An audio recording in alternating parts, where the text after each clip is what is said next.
Jadi ibadah itu Pak ada 3. Tolong Bu dicatat supaya ada kesannya pada bulan suci Ramadan. Gunanya kita ini supaya mendengar, mencatat apa yang kita dengar. Yang pertama, ibadah itu ada 3 Pak.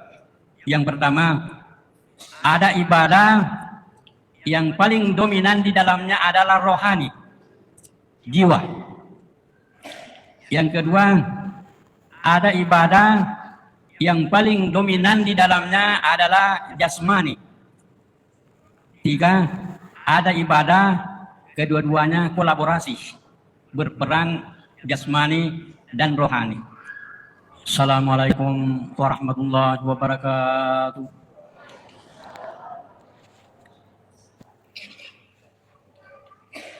Saya ulangi Pak, saya ulangi Bu. Assalamualaikum warahmatullahi wabarakatuh. Terima kasih. Alhamdulillahilladzi anzala as-sakinata fi qulubil mu'minin. Wassalatu wassalamu ala asyrafil anbiya'i wal mursalin. Sayyidina Muhammadin wa ala alihi wa sahbihi ajma'in. Amma ba'd. Sebelum saya lanjutkan ceramah kita pada malam hari ini, saya kembali minta maaf kepada seluruh jamaah karena tadi saya memberi salam 2 kali. Biasanya penceramah itu cukup 1 kali, tetapi karena saya mendengar jawaban salam dari jamaah, mapa mulai ini maka kadodo bela. Baru 26 tarawih ini masih ada 4 malam masih ada. Jadi sebaiknya semakin mau habis ceramah, mau habis tarawih itu semakin panjang ceramah Pak. Ternyata saya pikir tidak usah terlalu panjang sebab maka kadodo nih kita bela samuna. Padahal saya mau ceramah karena mau terakhir ini 2 jam. Dulu lama Pak? Bu bisa? Ada tabungan? Siapa tahu. Sedangkan salamnya susah dijawab, apalagi mau 2 jam mau menyiksa saya. Saya setiap malam saya berdiri begini, mau berdiri 2 jam. Kalau duduk 2 jam, tidak masalah Pak. Mapa totok ngutuh kita jito. Kok ya mapa totok ngutuh dia jadi. Ya begitu Pak kira-kira. Jadi sebentar ini saya tahu kok cakerudu nih wita. Insyaallah bisa mutualeku papi semua. Mure tanpa raka bisa mualeku. Saya guru Pak, saya guru menjiwai anak-anak mahasiswa saya ajar, saya biasanya jiwai begitu. Judul yang diberikan saya kepada panitia, doa, tawakal dan usaha. Ternyata napi bisa kala kepada judulnya wasa gagal. Ya. Allah Subhanahu wa taala berfirman, Ya ayuhan nasu ubudu rabbakumul ladzi khalaqakum walladzina min qablikum la'allakum tattaqun. Wahai seluruh manusia. Jadi ayat ini Pak merupakan salah satu panggilan dari Allah. Yang dipanggil adalah seluruh manusia. Manusia beriman, manusia kafir, manusia munafik, semuanya dipanggil Pak. Amerika dipanggil, Israel dipanggil, Iran dipanggil. Ternyata sampai hari ini belum sadar apa panggilannya Allah. Ya ayyuhan nasu ubudu, wahai seluruh manusia. Jadi seluruh manusia yang merasa dirinya manusia berarti dipanggil oleh Allah.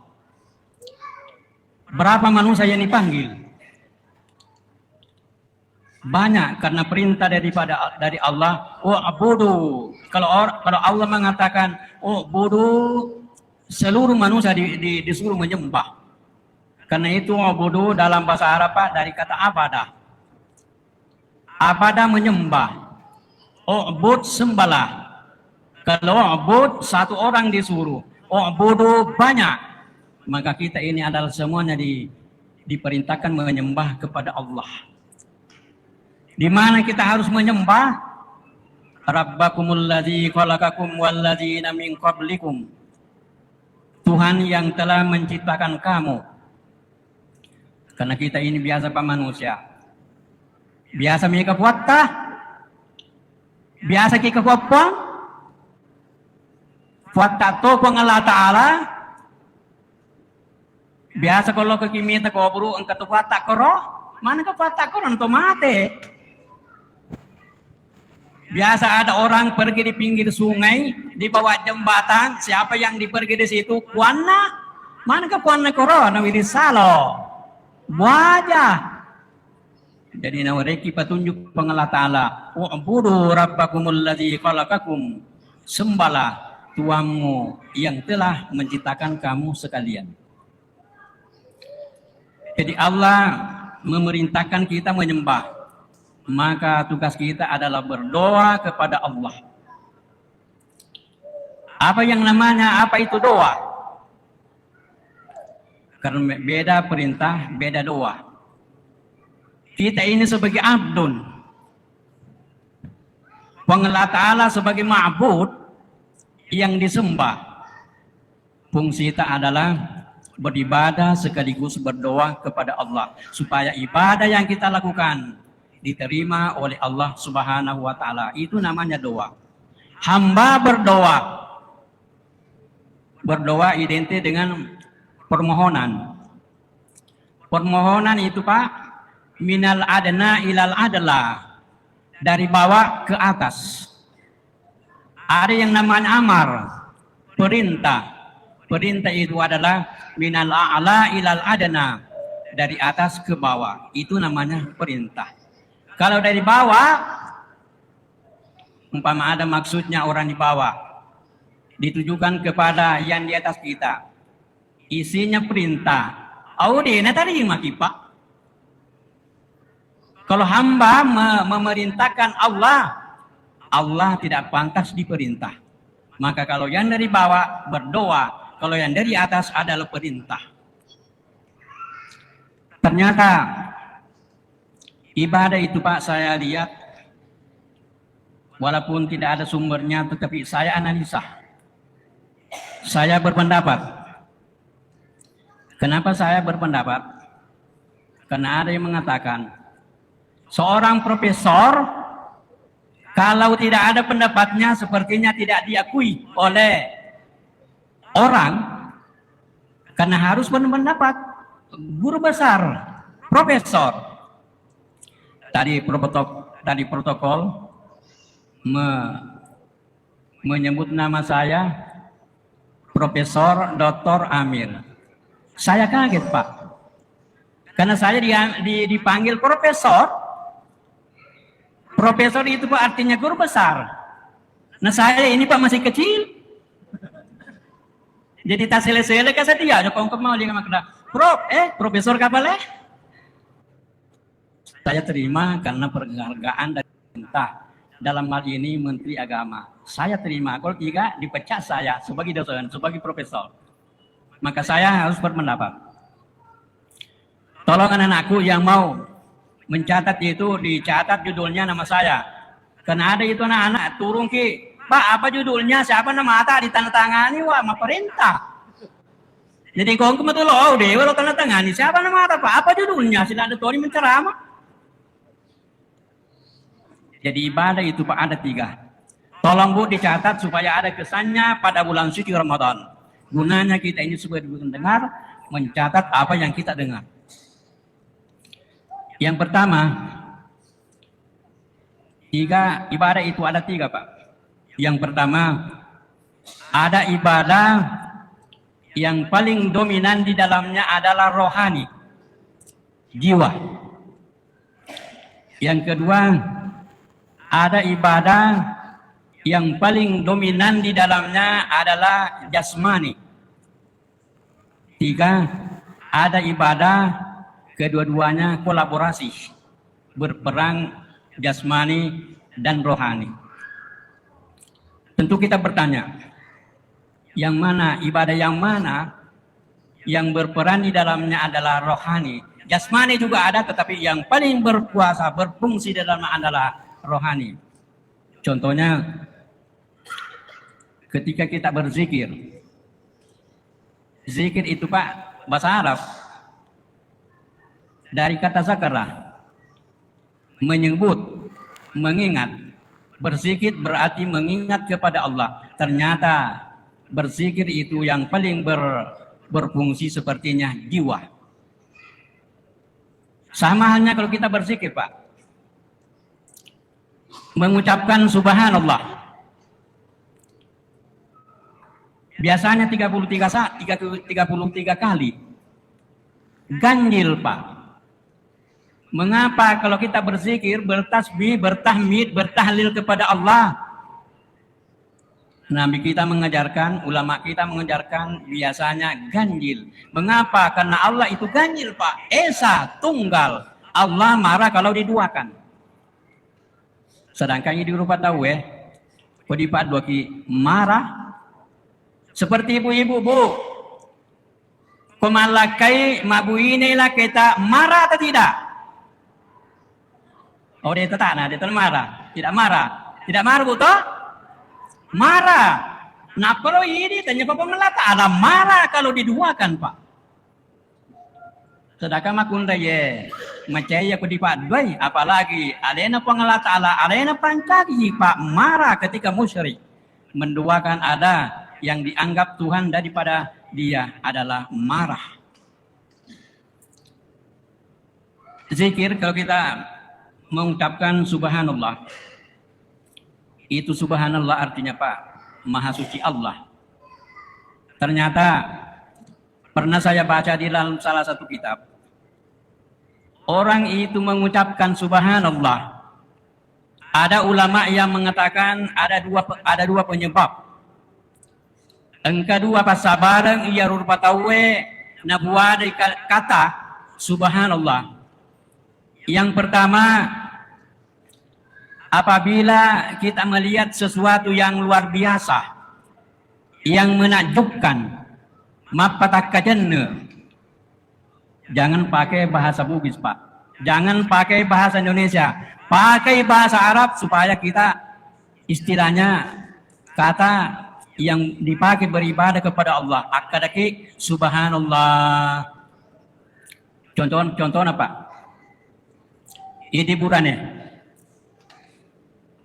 Kita ini laki-laki Pak. Mungkin semuanya. Waktu muda, kalau kita melihat seorang perempuan atau cewek yang begitu bagus, seharusnya ada kiri kalau loh. Subhanallah, ada dengan tidak cantik pa yoro cewek. Biasa kita pakai ropa deh. Nulima pak mana kurang Kode sehari itu Pak salai. Namanya laki-laki normal, pasti begitu. Cantik pa yoro nadara. Ini rahasia nama urang ini ya Pak. Makutana kayo lo bu. Ya kumita ki urani ganteng mapakatok ki karo. Kerta pa yoro rane. Agi di po bu. Diga kemenun sebab itu sifatnya makundai memang Pak. Matandre siri nama jara Cina. Diga kana pau na iya ke Cina. Najora tandre musiki soko recak. Diga kana pau Cina nama. Anda Cinamu? Begitu Pak kalau kita melihat. Saya pernah ke Singapura Pak tahun 2022 dan 2025 kemarin. Itu di Singapura Pak. Ketika saya jalan-jalan, saya melihat bersihnya kotanya orang Pak. Bukan negara Islam. Ketika memasuki kota Singapura, pemandu mengatakan, Pak, kalau sebentar masuk di Singapura, ikuti aturannya. Pertama, jangan membuang rokok di sembarangan tempat. Kalau membuang puntun rokok di sembarangan tempat, didenda dolar Singapura Pak. Langsung didenda Pak. Jadi dega kuputole ini Pak, ditatan dega ada. Ya ini kumatole kini gaga. Namun kamu cete masih kedak biang.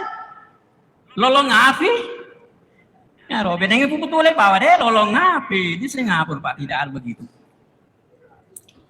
Saya mendengar kalau tidak salah ada bangunan itu Pak tingginya 99 tingkat kalau tidak salah. Conga kan apa dia loku Pak conga. Saya bilang subhanallah cantiknya bangunannya orang. Halo Pak. Kotanya bagus, bangunannya bagus, jalanannya bagus. Ternyata di Singapura itu Pak, pasirnya itu adalah pasir yang dibeli di Indonesia, dipakai di Singapura. Ternyata jalanannya luar biasa. Subhanallah, kotanya orang. Bukan dalam arti menghina negara kita, tetapi saya lihatnya bisa dicontoh seperti itu. Itu yang pertama, diucapkan subhanallah. Yang kedua, apabila kita melihat sesuatu yang hilaf, yang salah, yang keliru. Contoh kecil. Biasa imam itu mentarwi itu Pak, jangan dianggap kecil pekerjaannya. Ternyata berat itu Pak kalau imam. Mengapa saya tahu berat? Karena saya rasakan sejak dulu sering imam. Itu imam itu Pak, banyak bebannya.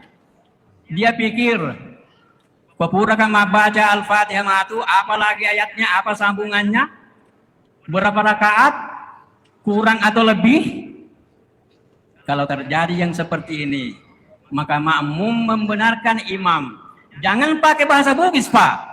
Akadaki subhanallah, imam pasti tahu apa saya lebih rakaatnya atau kurang. Ada teman bahasa Bugis, ada teman kada. Pak imam kurang nih. Bisa di dalam ilmu fikih itu Pak, bisa berbahasa selain bahasa Arab, tetapi insidental, tidak disengaja, hanya satu kali, tidak diulangi, maka salatnya sah. Kecuali aku dipakuli-kuli maka deki. Pak imam maka deka, kurangi, ono pakuli-kuli berarti natungkai, maka salatnya tidak sah. Apa yang kita bilang, subhanallah, maha suci Allah. Itulah zikir yang berfungsi, saya rasa adalah jiwa kita, rohani kita. Itu yang pertama. Ibadah yang berfungsi di dalamnya, walaupun rohani juga ada, tetapi jasmani paling berat. Waktu saya di Mekah, waktu tawaf, apalagi kalau kita itu tawaf mendekati Ka'bah, mau mencium, yang saya rasakan di situ Pak, kalau bukan tenaga, nah dia dulu kalau Pak, kopolir bolongi matanda na molopo, nalulog yung rolo, kenapinya. Kutan niya tenaga Pak dia dulu. Apalagi di bangsa Indonesia, nakatoki bawa tuh, payawana lepa anang monro. Jangan coba-coba. Ternyata saya sadari, kalau kita itu tawaf, ternyata mau khusyuk, kita mau dekat dengan Ka'bah, mencium Ka'bah, kalau bukan tenaga, sebenarnya tidak bisa Pak. Itu yang saya. Karena tega nih esok dorong kita, mana yang siku kita. Tetapi ketika terjadi yang seperti itu, orang mendorong kita, jangan marah. Karena kita sementara beribadah kepada Allah. Orang yang mendorong kita, nulai didorong toy.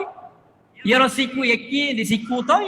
Jadi jangan artinya marah ketika itu karena kita sedang beribadah kepada Allah. Yang terakhir, rohani, jasmani. Kolaborasi, kerjasama. Waktu sebentar ini kita salat Pak, jasmani, ruku, sujud, bangkit, jasmani. Tetapi di antara ruku, sujud itu duduk, siapa yang berfungsi? Rohani kita membaca di antara ruku, sujud itu Pak. Jadi jangan hanya ruku, sujud, tidak ada baca-baca. Ingat, yang berfungsi adalah rohani. Salat yang seperti terus, nah sebab masam pada kini ia ketentu beda. Kalau kita beribadah dibarengi dengan ilmu rohani kita, jasmani kita. Setelah kita melaksanakan yang seperti itu adalah bertawakal, berserah diri, mapesona ki lori pengelah ta'ala, maka daepuan mudah-mudahan pada saya yang saya laksanakan, puasa saya, salat tarawih saya diterima oleh Allah, menyerahkan diri kita kepada Allah. Demikian kira-kira yang sempat saya sampaikan. Mudah-mudahan ada manfaatnya dan berkahnya kepada kita sekalian. Wahil kalam. Assalamualaikum warahmatullahi wabarakatuh.